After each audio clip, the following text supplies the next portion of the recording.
Download aplikasi Bekal Islam.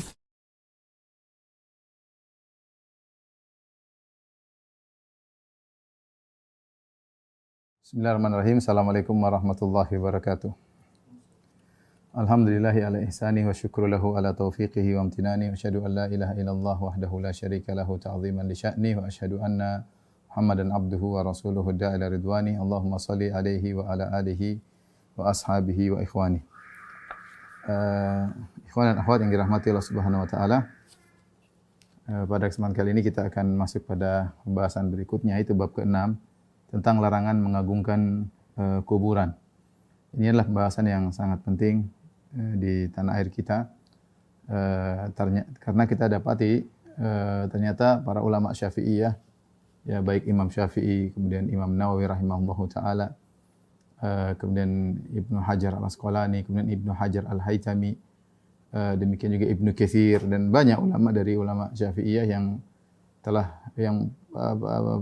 pernyataan-pernyataan mereka merupakan pendapat muktamad dalam mazhab Syafi'i, seperti Imam Nawawi atau demikian juga Ibnu Hajar al-Haytami, ya.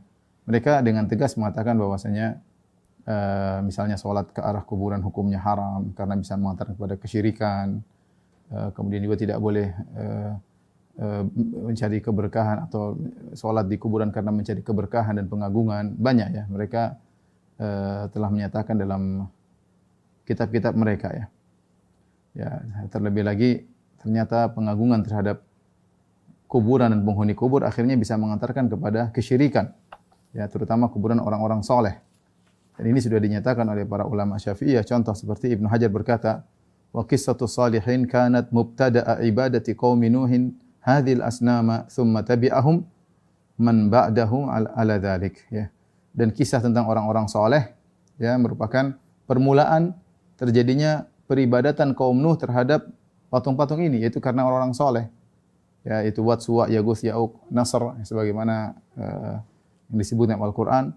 Orang-orang saleh tersebut diagungkan, akhirnya diibadahi. Asalnya mereka orang saleh. Ini awal permulaan, kata Ibnu Hajar rahimahullahu taala dalam Fathul Bari, ya, ini adalah permulaan dari timbulnya kesyirikan, yaitu kaum Nuh beribadah kepada berhala-berhala. Kemudian kata Ibnu Hajar rahimahullah, "Tsumma tabi'ahum man ba'dahum ala dzalik." Kemudian orang-orang setelah mereka mengikuti, ya. Jadi tradisi pengagungan terhadap orang saleh akhirnya mengantarkan kepada peribadatan terhadap mereka, ini diikuti selanjutnya dan selanjutnya. Jadi bukan suatu hal yang sirna, tidak, tapi pengagungan terhadap orang saleh mengantarkan kepada peribadatan kepadanya, ini berlanjut, ya.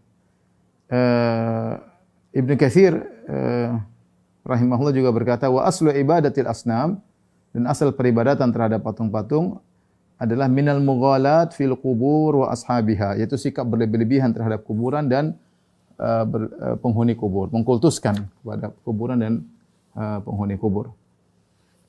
Jadi inilah yang terkadang kita pikirkan di tanah air kita. Banyak saudara-saudara kita yang mau bermadzhab Syafi'i tapi mengagungkan kuburan, ya, mengagungkan kuburan, sengaja sholat di situ, mencari keberkahan di situ. Sementara ulama Syafi'iyah sudah melarang, ya. Jadi mereka meninggalkan ajaran mazhab Syafi'i, ya, kemudian melakukan pelanggaran-pelanggaran tersebut. Ikhwan dan akhwat yang dirahmati Allah Subhanahu wa taala, makanya suatu perkataan menarik dari Al-Imam Ibnu Qayyim rahimahullahu taala dalam kitabnya Ighatsatul Lahfan, di mana beliau ingin menjelaskan Rasulullah SAW sudah meletakkan aturan tentang kuburan. Tidak boleh begini, tidak boleh begini, tidak boleh begini, tidak boleh begini. Semua aturan ini dilanggar oleh kaum muslimin. Semua aturan ini dilanggar oleh kaum muslimin. Tidak lain Rasulullah SAW meletakkan peraturan-peraturan tersebut agar kuburan tidak dikultuskan berlebih-lebihan. Bukankah Nabi pernah berkata, "Kuntu nahaitukum an ziyaratil kubur, fal'an fazuruha." Dulu aku pernah melarang kalian ziarah kubur, sekarang ziarahilah. Kenapa di awal-awal Islam Rasulullah SAW melarang ziarah kubur? Di antaranya perkataan Muhallab, karena dikhawatirkan bisa mengantarkan kepada kesyirikan. Karena orang-orang baru saja di awal Islam baru saja meninggal kesyirikan. Dan di antara hal-hal yang berkaitan ke sini adalah pengagungan terhadap penghuni kubur, sampai-sampai Nabi pernah menutup celah melarang ziarah kubur secara mutlak. Kemudian Rasulullah membolehkan karena maslahatnya besar.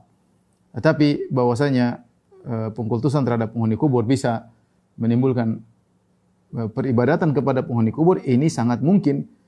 Kalau ada yang mengatakan tidak mungkin, kalau tidak mungkin, kenapa Rasulullah SAW begitu ketat dalam hal ini? Ya, lihat Rasulullah SAW Perhatikan, ketika Rasulullah SAW berbicara tentang kuburan, kata Ibnu Qayyim rahimahullahu taala, Rasulullah SAW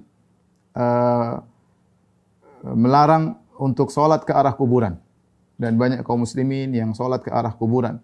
Bahkan kuburan taruh di arah kiblat, bahkan taruh di depan imam, di mihrab. Ya. Kemudian Rasulullah SAW melarang kuburan dijadikan masjid-masjid.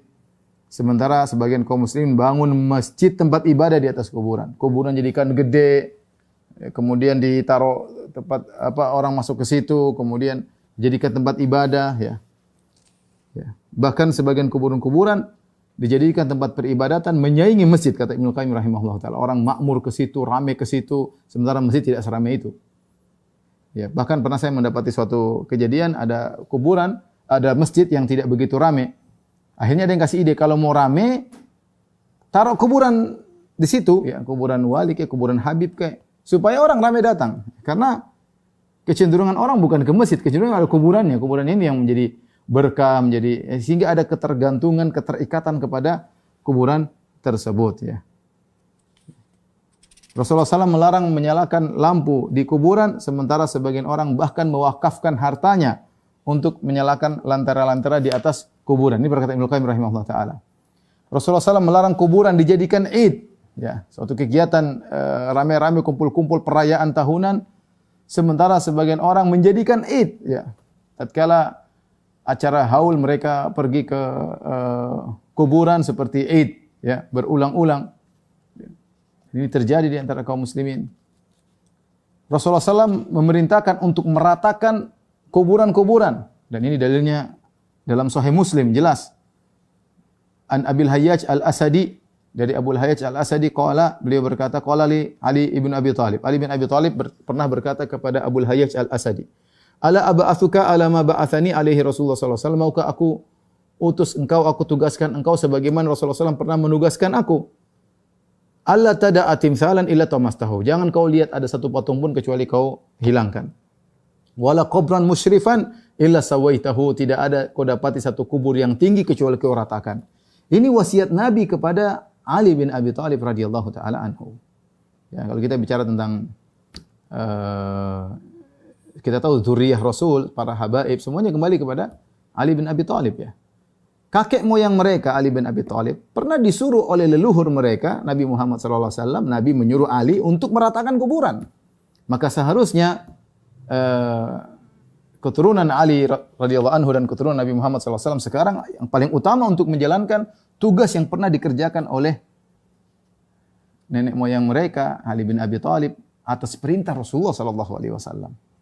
Bukan sebaliknya, malah meninggikan kuburan, meramaikan kuburan, kemudian ya, dan bermacam-macam yang mereka lakukan, ya. Bukan sebaliknya. Harusnya mereka yang paling utama menjalankan hadis ini. Bukankah ini perintah Rasulullah SAW kepada Ali bin Abi Thalib? Sahih Muslim. Tidak ada yang ragu tentang kesahihan hadis ini. Ya. Maukah, kata Ali bin Abi Thalib, dia meneruskan, dia perintah orang lagi. Jadi perintah tersebut berkelanjutan. Kata Ali, maukah aku perintahkan engkau sebagaimana Rasulullah SAW pernah perintahkan aku? Jangan kau biarkan patung kecuali kau hancurkan, ya, dan jangan kau biarkan ada kuburan yang tinggi kecuali kau ratakan. Demikian juga Imam Muslim meriwayatkan dalam sahihnya dari Sumamah bin Sufai, ya, Syufai. Beliau berkata, kunna ma'a Fadhalah ibni Ubaid bi ardir Rum Birudas, ya, itu Birudis, ya. Kami satu hari bersama Fadhalah bin Ubaid di suatu daerah di negeri Romawi. Fatufiya sahibun lana, maka ada sahibun lana, salah seorang dari kawan kita meninggal dunia. Fa amara Fadhalah bin Ubaid bi qabrihi fasuwiya, ya. Kemudian Fadhalah menyuruh agar sahabat kita tersebut dikuburkan, kemudian diratakan kuburan tersebut. Kemudian dia berkata, sami'tu Rasulullah SAW ya'muru bitaswiyatiha. Aku mendengar Rasulullah SAW memerintahkan untuk meratakan kuburan, bukan untuk ditinggalkan, bukan untuk diagungkan. Lihat, ini perintah Nabi SAW, kuburan diratakan, dilanggar oleh kaum muslimin. Bikin kuburan mewah-mewah, bikin kuburan besar-besar, jadikan ada kubah-kubahnya, jadi seperti masjid. Ya, sampai sebenarnya di YouTube bagaimana kuburan ya, seperti masjid. Bahkan kalau masuk ada salat tahiyatul kuburan, bukan tahiyatul masjid. Sehingga tadi kata Ibnu Qayyim menyaingi masjid-masjid yang ada. Bahkan orang lebih gandrung untuk ke kuburan daripada ke masjid. Kemudian juga Rasulullah SAW melarang untuk menyemeni atau mengapuri kuburan dan membangun di atasnya. Hal ini sebagian diriwayatkan oleh Imam Muslim dalam Sahih dari Jabir bin Abdullah, ia berkata, "Naha Rasulullah SAW an yujassasal qabr." Rasulullah SAW melarang dikapuri kubur, wa an yuq'ada alaihi, dan dilarang untuk diduduki, wa an yubna alaihi, dan dilarang untuk dibangun di atasnya. Rasulullah SAW juga melarang untuk menulis di atas kuburan sebagaimana diriwayatkan oleh Abu Dawud dan Tirmidzi dalam sunan mereka dari Jabir. Naha Nabi SAW an tujassas al-qubur wa an yuktab 'alaiha wa an yubna 'alaiha. Rasulullah SAW melarang untuk dikapuri kuburan dan ditulis di atasnya, dan dilarang untuk dibangun di atasnya. Ini semua dilanggar oleh kaum muslimin. Dikapurin, ditinggin, ditulis macam-macam, tulis kaligrafi, tulis sebagian riwayat hidupnya dan macam-macam orang tulis. Dan ini yang disampaikan oleh Imam Ibnu Qayyim rahimahullahu taala sekarang dilanggar oleh kaum muslimin secara umum. Bahkan di antara hal yang kita baca sejarah bagaimana pemerintah Arab Saudi ketika mereka berkuasa di Hijaz, maka dulu kuburan-kuburan baki tinggi-tinggi diratakan oleh mereka, dikembalikan sebagaimana cara pengkuburan di zaman sahabat. Hal ini menjadikan sebagian orang marah-marah ya. Bahkan saya pernah dengar kajian di YouTube. Lihat itu, orang-orang Wahabi mereka meratakan kuburan. Subhanallah, yang suruh Nabi Muhammad SAW. Yang disuruh Ali bin Abi Thalib, kemudian perlakuan itu dianggap salah. Itu kalau siapa lagi yang menjalankan sunnah Nabi SAW kalau harusnya kita bersyukur ada yang bisa menjalankan sunnah Nabi SAW. Nabi ketat masalah kuburan. Karena fitnah kubur begitu besar. Begitu mudah orang tertarik dengan mengkultuskan penghuni kubur ya. Bahkan kenyataannya ikhwan, orang mengkultuskan seseorang setelah meninggal lebih hebat daripada pengkultusannya ketika dia masih hidup. Dan ini banyak kejadian seperti ini. Yang kita dapati sekarang orang masih hidup saja dikultuskan berlebih-lebihan. Padahal bukan siapa-siapa orang tersebut. Dikultuskan, dibilang macam-macam. Bagaimana kalau sudah meninggal dunia? Lebih parah lagi. Dan betapa banyak kesyirikan terjadi, bukan mereka disembah ketika masih hidup, tapi setelah meninggal dunia. Lihat pertama bagaimana kisahnya kaum Nabi Nuh. Wad, Suwa, Yaguth, Ya'uq, Nasr. 5 orang ini orang soleh. Ketika mereka masih hidup tidak disembah. Tapi ketika mereka meninggal, maka syaitan mewahyukan secara bertahap. Suruh bangun patung sebagai, dinamakan dengan nama-nama mereka sebagai kenangan untuk memotivasi orang yang melihat patung-patung mereka. Lama-lama nusyal ilmu fa'ubidat, ilmu dilupakan, lama-lama akhirnya disembah. Kapan disembah? Setelah mereka meninggal dunia. Ya. Lata kana yalitu as-sawiqa lil hujjaj. Lata, orang soleh, dahulu kerjaannya adalah membagi-bagi adonan makanan kepada para jemaah haji. Ketika dia meninggal baru disembah. Di kuburannya dibuat patung, disembah. Kapan disembah? Setelah meninggal dunia. Ketika masih hidup enggak. Tidak usah kita bicara misalnya Siddhartha Gautama. Siddhartha Gautama ketika dia masih hidup tidak ada yang ngomong dia Tuhan. Bahkan dia tidak mengatakan dia seorang nabi. Tapi ketika dia sudah wafat dan keyakinan mereka masuk ke alam nirvana, disembah sekarang. Kapan disembahnya? Setelah meninggal. Nabi Isa alaihissalam ketika masih hidup disembah? Enggak disembah. Ketika masih hidup enggak disembah. Tapi ketika diyakini mati oleh pengikutnya, kemudian kalau Islam kan diangkat ya. Baru kemudian setelah dia tiada setelah tiada di atas muka bumi baru kemudian disembah oleh para pengikutnya ya. Dan banyak seperti itu ya. Jadi justru ketika meninggal maka dianggap semakin hebat, semakin mencapai tingkatan tinggi, akhirnya malah disembah. Karenanya pengkultusan terhadap penghuni kubur ini mengantarkan penghuni kubur tersebut suatu saat akan disembah. Maka Rasulullah SAW benar-benar memasang aturan-aturan yang ketat tentang kuburan. Tadi sudah kita sampaikan, tidak boleh sholat ke arah kuburan, tidak boleh bangun kuburan, tidak boleh bangun masjid di atas kuburan, tidak boleh dikasih nama, tidak boleh ditulis, tidak boleh dikapuri, tidak boleh dikasih lampu, ya.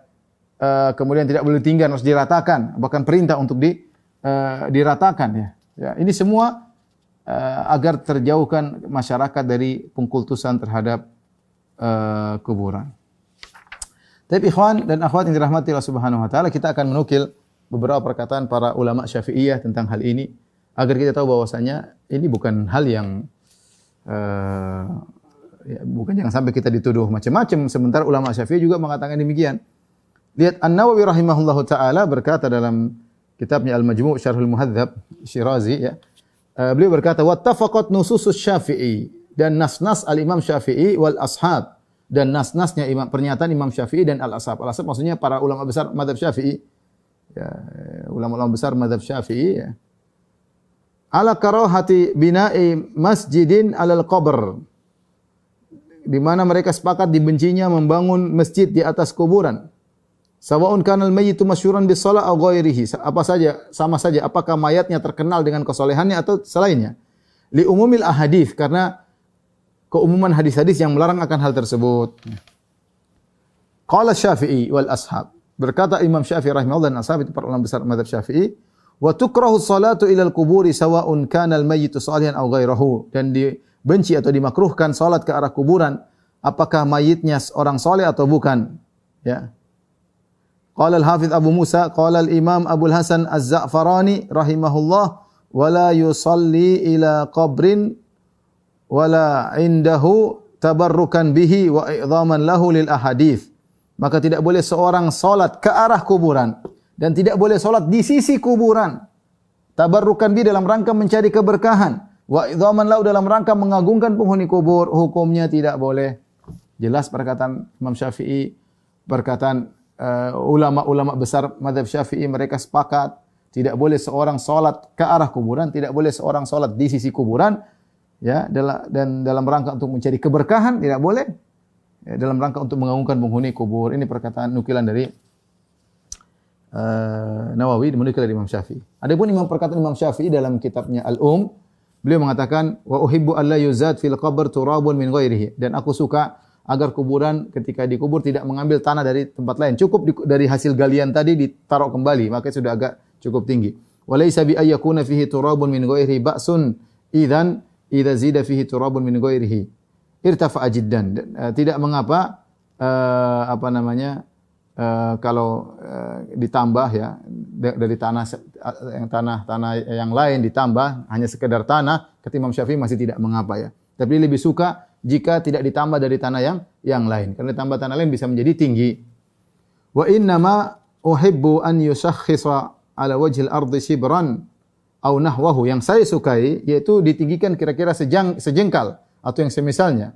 Wa uhibbu alla yubna, dan aku suka untuk tidak dibangun di atasnya. Wala yujassas, dan tidak disemen, tidak dikapurkan. Fa inna dzalika yushbihu zinata wal khuyala. Karena perbuatan tersebut disemen, dibangun, ini seperti perbuatan yang menuju kepada penghiasan kuburan dan kesombongan. Al-khuyala. Ya. Ingat, orang kadang-kadang sombong dengan rumahnya, kadang-kadang sombong dengan kuburan. Ini isyarat dari Imam Syafi'i. Walaisal mautu mawdhi'a wahidin minhuma. Dan namanya kematian bukan tempat untuk perhiasan-perhiasan, bukan tempat untuk bangga-banggaan. Walam ara kubural muhajirin wal ansar mujassasah, dan aku melihat tidak ada di kuburan kaum muhajirin, kaum ansar yang dikasih semen, tidak ada. Ini perkataan Imam Syafi'i rahimahullah, dilanggar sekarang oleh para pengikutnya. Ya. Sekarang buka lagi kuburan mahal-mahal. Ya, Islam orang meninggal kasih kain kafan, selesai. Mau gaya-gaya apa lagi? Mau pakai baju mewah, mau pakai jas, mau pakai jam tangan mahal, mau pakai emas, masukkan kuburan, apa faedahnya? Apa faedahnya? Itu semua harta tinggalkan buat ahli waris yang masih hidup. Kamu di alam barzah tidak perlu itu semua. Dan kuburan bukan tempat untuk bergaya-bergayaan. Oleh karenanya saya ingatkan, tidak boleh seorang kemudian beli kuburan yang mahal-mahal, mubazir, ya. Sementara tidak perlu hal tersebut.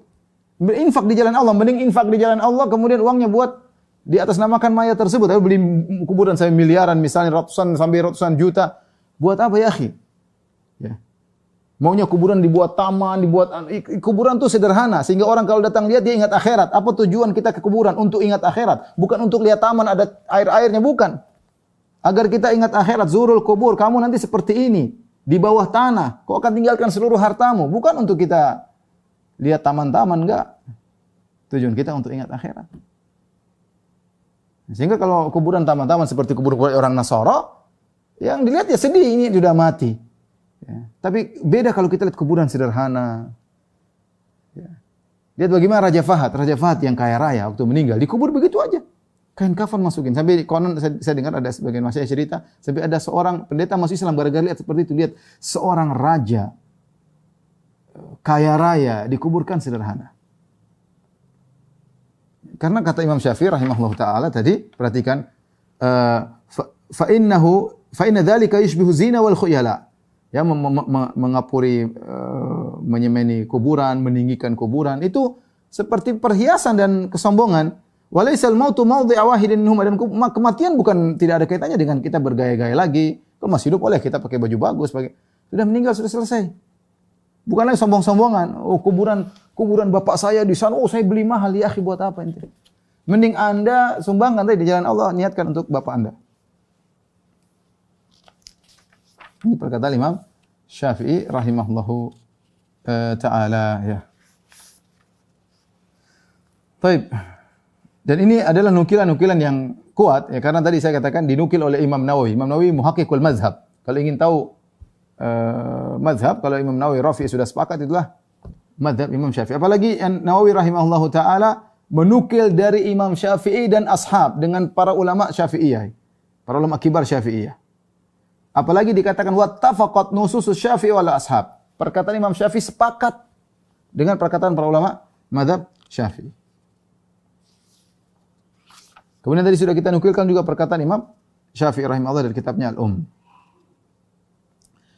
Imam Nawawi juga berkata dalam kitabnya Majmu' Syarh Al-Muhadzab, beliau berkata, la yajuzu an yutafa bi qabrihi sallallahu alaihi wasallam. Tidak boleh seorang tawaf di kuburan Nabi sallallahu alaihi wasallam. Kuburan Nabi bukan tempat tawaf, tawaf di Ka'bah.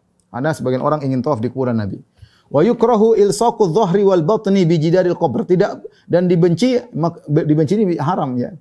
Dibenci menempelkan pundak dan perut ke dinding kuburan Nabi sallallahu alaihi wasallam. Qalahu Abu Abdullah Al-Halimi. Abu Abdullah Al-Halimi berkata demikian, ya. Mungkin di kitab apa? Syarah Syu'abul Iman, ya. Al-Minhaj. Wa ghairuhu, demikian juga ulama yang lain telah menjelaskan akan ini. Tidak boleh sengaja menempelkan pundak dan perut ke kuburan Nabi, mencari berkah, enggak boleh. Wa yukrahu mashu bil yadi wa takbiluhu. Dan juga dibenci seorang mengusap tangannya di kuburan, kemudian mencium kuburan, juga tidak disukai, dibenci. Balil adabu an yab'uda minhu kama yab'udu minhu law hadarahu fi hayatihi sallallahu alaihi wasallam. Ya, tapi adab untuk menjauh dari kuburan tersebut. Ya. Sebagaimana Nabi masih hidup, kita tidak dekat-dekat tapi agak jauh sebagai bentuk adab. Wa hadha huwa shawab alladhi qalahu ulama wa atbaqu alaihi. Dan inilah yang benar. Artinya dia jelaskan, ada orang menyimpang, ada yang mengatakan cium kuburan Nabi, tempel kuburan Nabi, tapi dibantah Nawawi. Nawawi rahimahullah berkata ini yang benar, yang telah dikatakan oleh para ulama, wa atbaqu ali, dan mereka sepakat akan hal ini. Wala yugtar, jangan terpedaya bi mukhalafati katsirin minal awam wa fi'lihim dzalik. Jangan terpedaya dengan penyelisihan banyak orang awam dan perlakuan mereka seperti itu. Kenapa Imam Nawawi mengatakan ini? Karena orang latah ketika dia ke kuburan, ke Masjid Nabawi, lihat orang tempel-tempel, dia ikut-ikutan. Orang tempel-tempel, kemudian orang pada ikut-ikutan. Imam Nawawi mengatakan, ingat, jangan ikut-ikut perbuatan orang awam. Fa innal iktida'a wal amal innama yakunu bil ahadits as-sahihah. Sungguhnya meneladani dan beramal hanya berdasarkan hadis-hadis yang sahih. Wa aqwalil ulama, dan penjelasan para ulama. Wala yultafat ila muhdatsatil awam wa ghairihim wa jahalatihim. Jangan tengok sama sekali kepada perbuatan-perbuatan bid'ahnya orang-orang awam dan yang lainnya, dan kebodohan-kebodohan mereka. Wa qala al-Fudail bin Iyad. Fudail bin Iyad pernah berkata rahimahullah, yang maknanya adalah ittabi' turuqal huda wa la yadhurruka qillatus salikin. Ikutilah jalan-jalan kebenaran, tidak akan beri mudarat kepadamu meskipun yang ikut cuma sedikit orang. Wa iyyaka wa turuqad dhalalah. Hati-hatilah kau waspada dengan jalan-jalan kesesatan. Wa la taktab bi kathratil halikin. Meskipun yang ikut banyak, jangan kau terpedaya, mereka akan binasa semua. Ya, ini kata Nawawi, dia menukil dari Al-Fudail bin Iyad.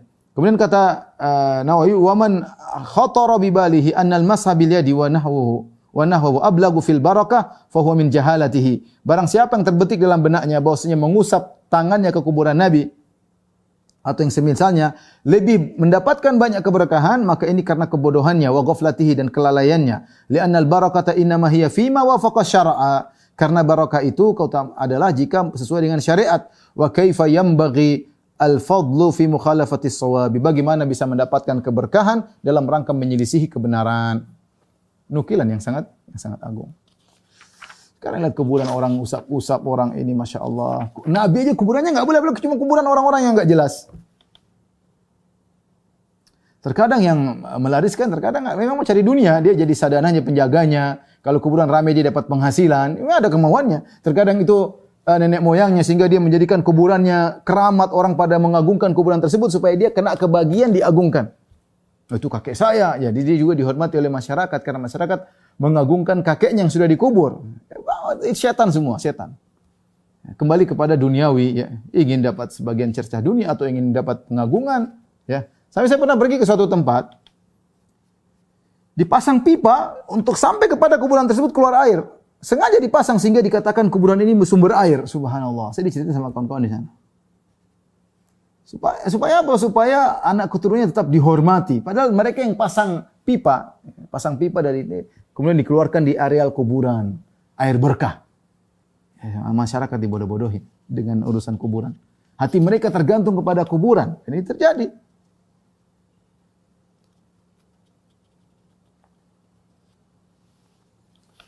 Ibn Hajar Al-Haytami dalam Fatwa Al-Fiqh Al-Kubra pernah ditanya, "Wa ma qaulukum fassahallahu fi muddatikum a'ada alaina min barakatikum fi qawli syaikhain fil janaiz yukrahu al-bina' 'ala al-qabr wa qala fil wasiyah tajuz wasiyah li imarati quburil ulama was salihin lima fi dzalika min ihya."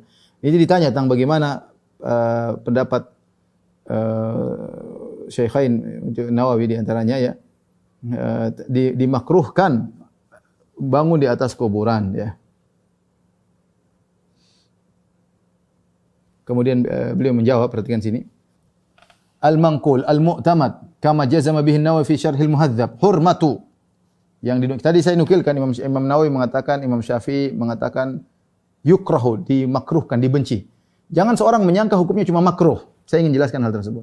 Jangan disangka cuma makruh. Istilah dibenci bisa jadi menurut ulama zaman dahulu maksudnya haram, dan itu banyak perkataan Imam Ahmad sering mengatakan akrahu, aku benci. Seperti dia pernah mengatakan aku benci menyembelih dengan nama selain Allah. Padahal kita tahu syirik, ya. Seperti itu. Jadi ada lafal-lafal mereka aku benci bukan berarti makruh hukumnya. Maka harus lihat istilah mereka maksudnya apa. Ternyata lihat Ibn Hajar Al-Haytami menjelaskan. Maksud dari Imam Nawawi mengatakan, Imam Syafi'i mengatakan aku benci maksudnya haram. Perhatikan, al-manqul al-mu'tamad kama jazama bihi Nawawi, yang dinukilkan dan yang jadi pegangan sebagaimana dipastikan oleh Nawawi fi Syarhil Muhadzab dalam kitabnya Al-Majmu', hurmatul bina fil maqbarah al-musabbalah. Diharamkan buat bangunan di atas kuburan, ya, yang kuburan umum, ya. Fa in buniya fiha hudima. Kalau dibangun maka harus dihancurkan. Wala farqa fi dzalika baina kuburi salihin wal ulama wa ghairihim. Tidak ada bedanya antara kuburan salihin, kuburan ulama dan selain mereka. Ya. Kemudian beliau menjelaskan, "Wa ma fil khadim mimma yukhalifu dzalika dhaif." Memang ada perkataan ulama Syafi'iyah yang mengatakan boleh, seperti di Al-Khadim, yaitu Khadim Raudhah. Tapi itu pendapat yang lemah, kata beliau. La yultafutu ilai, jangan ikut pendapat itu. Kalau kita bilang ada pendapat, ada. Tapi ini kita cari pendapat yang muktamad menurut mazhab Syafi'i, tidak boleh. Ustaz, ada kan pendapat lain? Ada, tapi dibantah oleh Ibn Hajar Al-Haytami, dan dia adalah muhaqqiqul madhab, yang tahu persis tentang mana pendapat yang muktamad di kalangan para ulama Syafi'i. Kemudian beliau berkata, "Wa kam ankarul ulama ala bani qubbatil Imam Syafi'i." Betapa sering para ulama mengingkari orang-orang yang bangun kubbah di atas kuburan Imam Syafi'i wa ghairiha, dan kuburan yang lain. Wa kafa bi tasrihim fi kutubim inkaran, dan cukup pengingkaran mereka tulis di buku-buku mereka. Ya. Bayangkan, ya. Jadi beliau menjelaskan bahwasanya tidak boleh membangun kuburan dibangun, apalagi kubah, meskipun kuburan Imam Syafi'i tidak diperbolehkan. Beliau juga berkata, Ibn Hajar Al-Haytami, "Wa wajaba ala wulatil amr hadimul abniyah." Wajib bagi pemerintah, penguasa untuk menghancurkan bangunan-bangunan allati fil maqabiril musabbalah. Yang dibangun kuburan umum itu yang tinggi-tinggi hancurin, kata dia. Walau qad afta jama'atun min udhama'i Syafi'iyyah bihadmi kubbatil Imam Syafi'i. Sungguh sekelompok ulama dari ulama pembesar-besar ulama Syafi'iyah, mereka telah berfatwa untuk menghancurkan kubahnya yang dibangun, kubahnya Imam Syafi'i. Itu kuburan dibangun di atas kuburan, kubah yang dibangun di atas kuburan Imam Syafi'i. Bayangkan, bukan cuma masjid kasih kubah, kuburan kasih kubah. Wa in surifa 'alaiha ulufun minad dananir, meskipun untuk bangun kubah tersebut di atas kuburan Imam Syafi'i telah dikeluarkan ribuan dinar, ya. Satu dinar 4/4 gram emas. Jadi artinya uang mungkin miliaran, atau untuk bangun kubah tidak perlu hancurkan. Ya. Likauniha fil maqbaratil musabbala, dan ini karena kuburan tersebut terletak di kuburan umum. Wa hadza a'nil binaa'a fil maqabil musabbala mimma amma wa tamma wa lam yatawaqqahu kabirun la saghirun fa inna lillahi wa inna ilaihi raji'un. Dan maksud saya adalah membangun bangunan di atas kuburan-kuburan umum. Ini perkara yang mimma amma wa tamma, yang telah menjalar, perhatikan kata dia, menjalar di mana-mana. Wa lam yatawaqqahu kabirun la saghir. Orang-orang tidak mempedulikannya, tidak menjauhkan dari perbuatan tersebut, baik orang besar maupun orang kecil. Fa inna lillahi wa inna ilaihi raji'un, ya.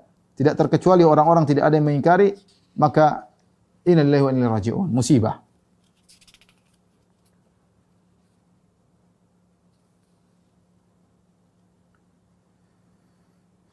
Bahkan beliau mengatakan ya bahwasanya ya salat ke kuburan para nabi, ke arah kuburan para nabi, kuburan wali-wali dalam rangka mencari keberkahan dan dalam rangka pengagungan mereka, inilah bentuk merupakan dosa besar kata Ibnu Hajar Al-Haytami, ya, termasuk dosa besar ya.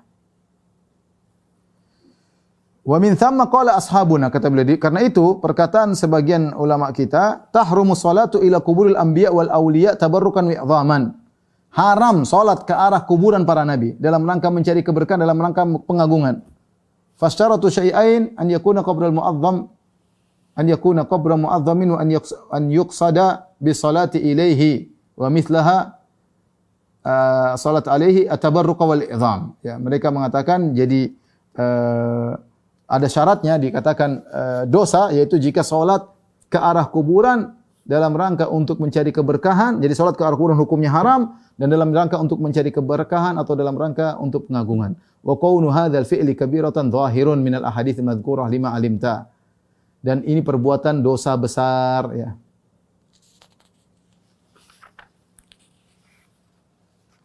Jadi intinya inilah ikhwan dan akhwat rahmatillah subhanahu wa taala, mazhab al-Imam Syafi'i dan juga para ulamanya dalam masalah pengagungan terhadap kuburan hukumnya haram.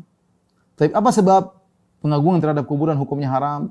Secara umum ada dua sebab. Sebab pertama adalah agar tidak bertasyabuh dengan ahlul kitab. Ya, tidak bertasyabuh dengan ahlul kitab. Oleh karenanya Rasulullah SAW menyuruh kita untuk menyelisih ahlul kitab. Jangankan dalam masalah peribadatan, bahkan masalah duniawi saja Rasulullah SAW suruh selisih. Kata Rasulullah SAW, selisih orang musyrikin. Wafirul liha, lebatkanlah jenggot. Wa ahfus syawarib, dan potonglah kumis kalian. Sampai dalam masalah dunia pun Rasulullah suruh mengingkari, apalagi masalah akhirat. Rasulullah SAW melarang misalnya faslun ma baina siyamin wa siyami ahlul kitab aklatus sahur. Perbedaan puasa kita dan puasa mereka ahlul kitab adalah makan sahur, maka makan sahur. Rasulullah mengatakan la yazalun nasu bi khair ma'jal fitr. Orang-orang masih dalam kebaikan selama mereka menyegerakan buka berpuasa, takjil. Ya. Kenapa? Karena ini menyelisih ahlul kitab ya. Adapun berkaitan dengan kuburan khusus dari Aisyah radhiyallahu anha. Nabi sallallahu alaihi wasallam Rasulullah SAW bersabda, fi maradhihi alladhi mata fi, ketika Rasulullah SAW sakit dan dia meninggal dalam sakit tersebut, la'anallahu ya al-yahuda wan nasara, Allah melaknat Yahudi Nasrani. Kenapa? Ittakhadhu qubur anbiya'i masajida, dilaknat mereka Yahudi Nasrani karena mereka menjadikan kuburan-kuburan nabi mereka sebagai masjid, tempat ibadah. Qalat, kata Aisyah, walaula dzalika la abrazu qabrahu.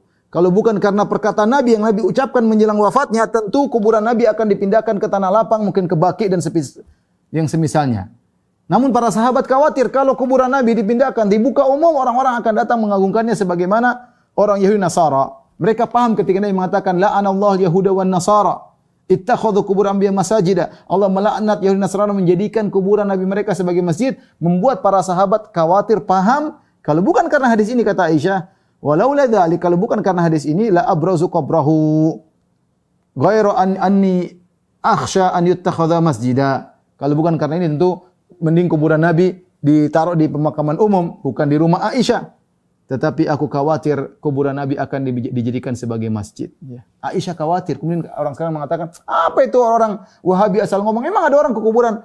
Emang kenapa kalau ke kuburan sholat di situ? Apa masalahnya?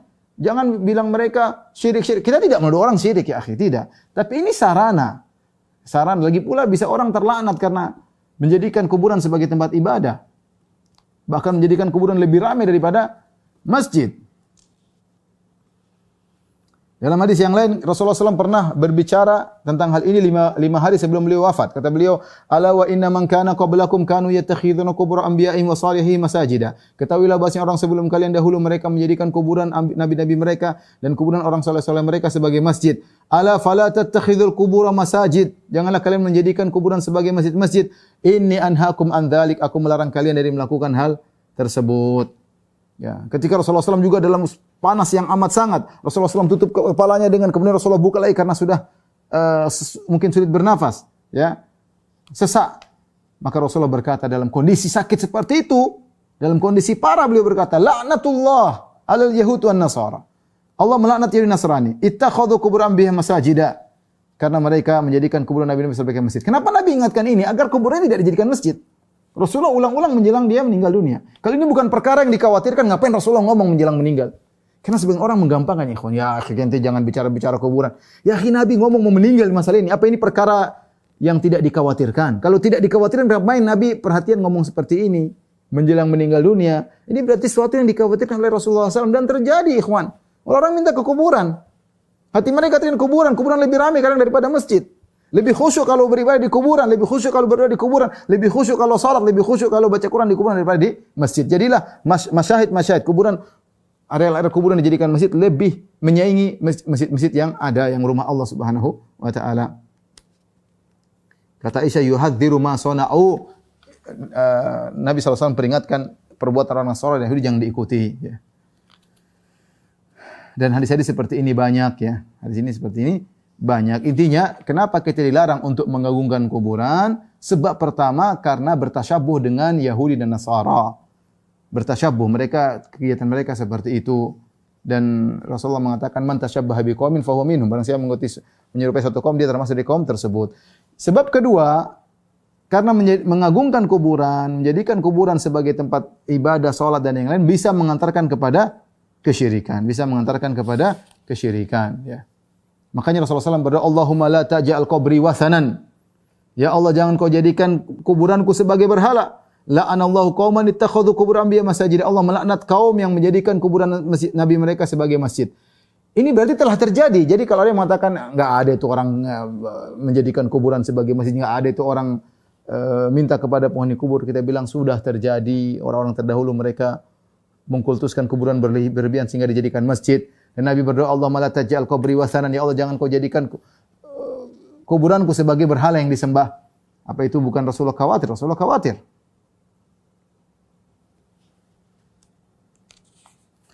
Dan ada perkataan indah dari Syaukani, saya ingin bacakan. Bagaimana orang mudah terpengaruh ketika melihat kuburan yang diagungkan, lama-lama mereka punya keyakinan. Saya baca pelan-pelan.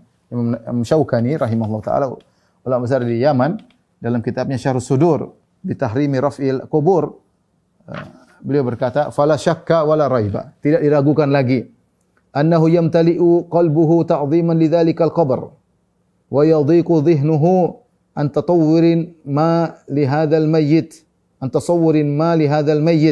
min al manzilah wa yadkhuluhu min ar-raw'ah wal mahabah ma yazra'u fi qalbihi min al aqaid asyaitaniyah. Tidak diragukan kalau seorang datang kuburan yang diagungkan, maka hatinya akan dipenuhi pengagungan terhadap penghuni kubur tersebut.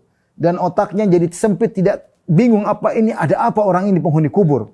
Ya, kedudukannya tentu sangat tinggi. Maka masuk dalam hatinya karismatik,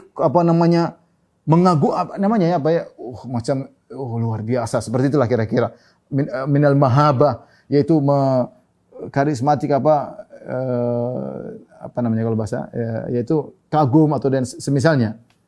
Hal ini semua yang timbul dalam hatinya, pengagungan, melihat ini kuburan karismatik dan luar biasa. Ma yazra'u fi qalbi minal aqid syaitaniyah. Ini semua bisa menanamkan dalam hatinya akidah-akidah syaitan. Ini yang bilang Syaukani. Allati hiya min a'dhami maqaid syaitanil muslimin. Ini merupakan makar yang paling besar dari syaitan kepada kaum muslimin. Wa asyaddu wasailihi, dan ini wasilah yang paling kuat ila dhalalil ibad, dalam rangka untuk menggiring manusia kepada kesesatan. Ma yuzalziluhu anil Islam qalilan yang membuat dia terlepas dari Islam sedikit demi sedikit. Islam jadi goncang karena dia terjerumus dalam hal seperti ini. Hatta yatlubu min sahibi dzalikal qabr. Akhirnya lama-lama dia minta kepada penghuni kubur. Ma la yaqdiru alaihi Allah Subhanahu wa taala. yang tidak ada yang bisa mengabulkan kecuali Allah Subhanahu wa taala. Fa yasiru fi idadil musyrikin. Kalau dia sudah minta pada penghuni kubur perkara yang tidak bisa Allah, ya, tidak ada yang bisa berikan kecuali Allah, misalnya, "Mbah, saya tidak punya anak." Ini syirik dan tidak bisa kasih anak kecuali siapa? Allah Subhanahu wa taala, maka dia termasuk golongan kaum musyrikin.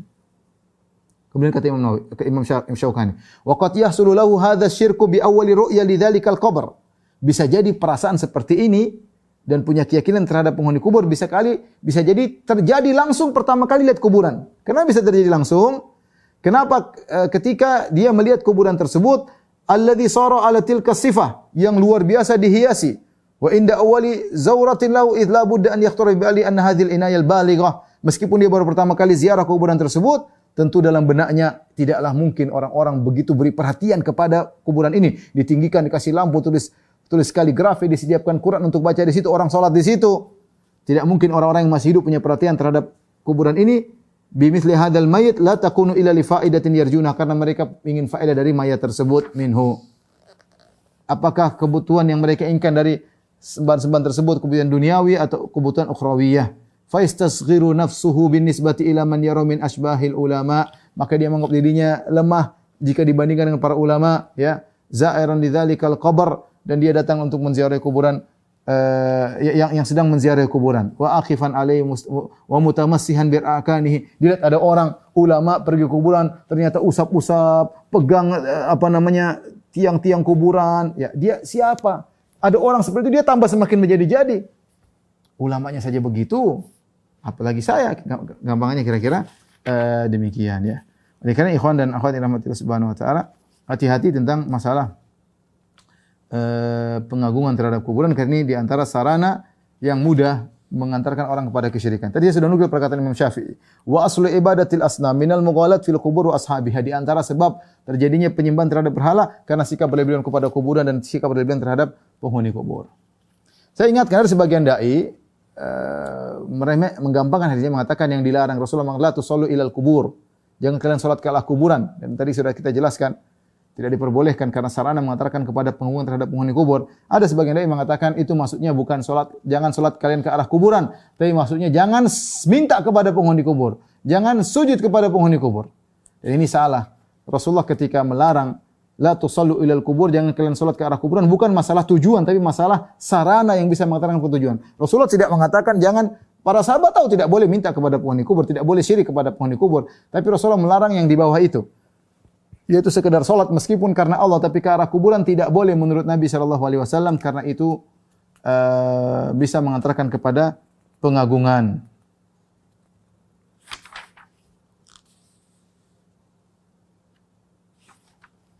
Bahkan Ibnu Hajar Al-Haytami berkata tentang haramnya salat menghadap kuburan para nabi, dia berkata li'annahu yuaddi ila syirk, karena salat ke arah kuburan mengantarkan kepada kesyirikan, Oleh karenanya Al-Imam Zahabi rahimahullah taala menjadikan termasuk dosa besar adalah menjadikan kuburan sebagai masjid, menyalakan lampu-lampu di atas kuburan dan menjadikan kuburan sebagai berhala-berhala, tawaf di kuburan, mengusap kuburan dan salat ke arah kuburan, dosa besar semuanya menurut Imam Nawawi, Imam Zahabi rahimahullahu taala. Bukan Zahabi, maksud Ibnu Hajar Al-Haytami.